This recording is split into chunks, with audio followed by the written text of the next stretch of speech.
Después de toda la escena que nos pinta Juan, con la presencia de María Magdalena muy temprano en el sepulcro, con su sorpresa llena de temor por lo que habrían hecho con el cuerpo del maestro, del amigo, porque el sepulcro estaba vacío, después de las corridas de Pedro y del otro discípulo para ver lo que habría pasado y comprobar lo que María Magdalena les había contado,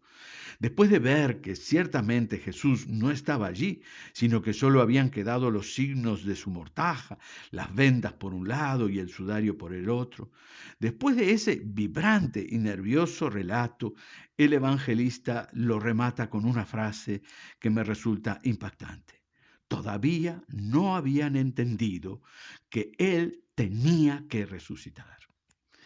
A contrapelo de la lógica de los hechos y de todas las cruces acontecidas y por acontecer, como símbolo de sufrimiento y condena de todo aquel o aquello que osara colocarse al margen de lo establecido, a contrapelo de la decepción, del abatimiento y de la desesperanza de quienes compartieron con Jesús la visión de lo nuevo que comenzaba y que ahora se desmoronaba en la imposición de una larga noche de tristeza y desaliento, y contrariando lo que imaginaban y esperaban los poderes y los poderosos del momento que habían decretado la cruz y matado a Jesús con la idea de que de ese modo rápidamente podrían dar vuelta a la página, cerrar ese capítulo de conmoción alimentada por una locura de fe, de amor, de justicia y de fraternidad, sin dejar mayor rastro ni memoria, para que de esa forma todo pudiera volver rápidamente a su cauce, a la normalidad, sin estorbos, sin alteraciones ni perturbación. A contrapelo de todo eso que quiere hacer creer que la realidad siempre se impone a la esperanza, que la tristeza siempre acaba sofocando a la alegría, que el poder es inconmovible,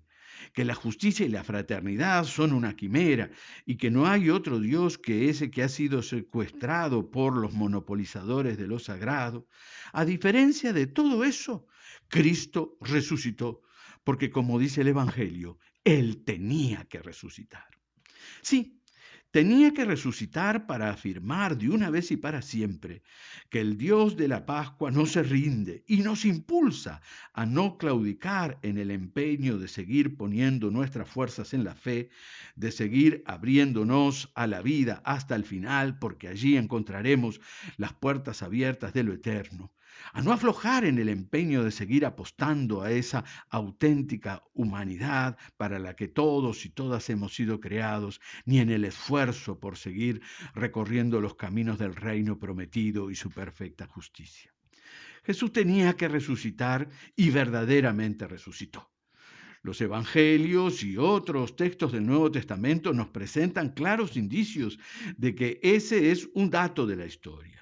Y no solo porque María Magdalena y las otras mujeres, Pedro y el otro discípulo se encontraron con el sepulcro vacío, sino también porque nos han dado testimonio de que ellos y otros discípulos y discípulas se encontraron con él.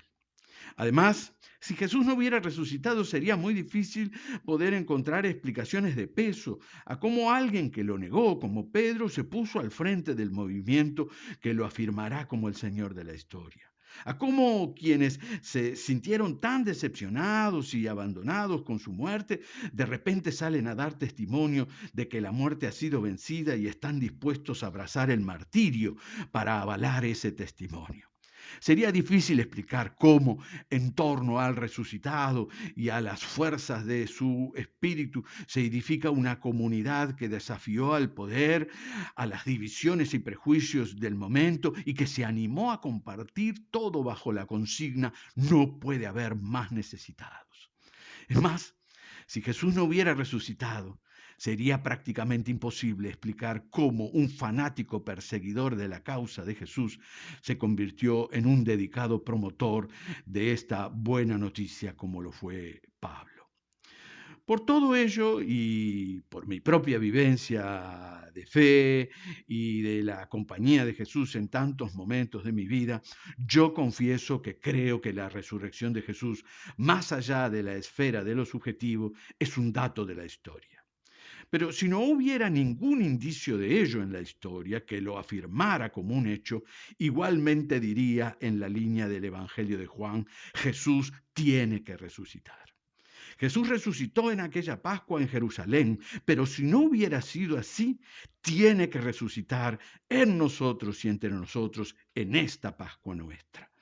Porque si no hay resurrección, no solo se vuelve cierto aquello que decía el apóstol Pablo, que vana es nuestra fe, sino que además la muerte, la injusticia, la prepotencia, la configuración del mundo desde el exclusivo interés y beneficio de los poderosos, el odio y la violencia tendrán la última palabra. Serán los que definan la realidad sin ningún margen ni alternativa.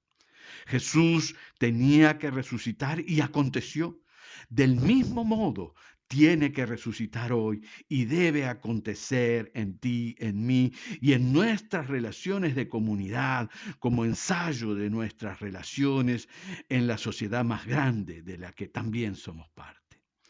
La resurrección no solo tiene que ser una huella del pasado, tiene que ser una vivencia que haga presente a Jesús en nuestra vida como anuncio de vida nueva y como buena noticia que convoca a la alegría, a la esperanza y a la confianza de que la Pascua de Jesús es nuestra Pascua también. De manera que si Cristo se levantó de la muerte, también nosotros, en Él y por Él, tenemos que levantarnos de lo que nos hunde y desalienta. Su victoria es nuestra victoria. Su Pascua es nuestra Pascua. Finalmente, María Magdalena, Pedro y el otro discípulo, y luego los demás, entendieron que Jesús tenía que resucitar.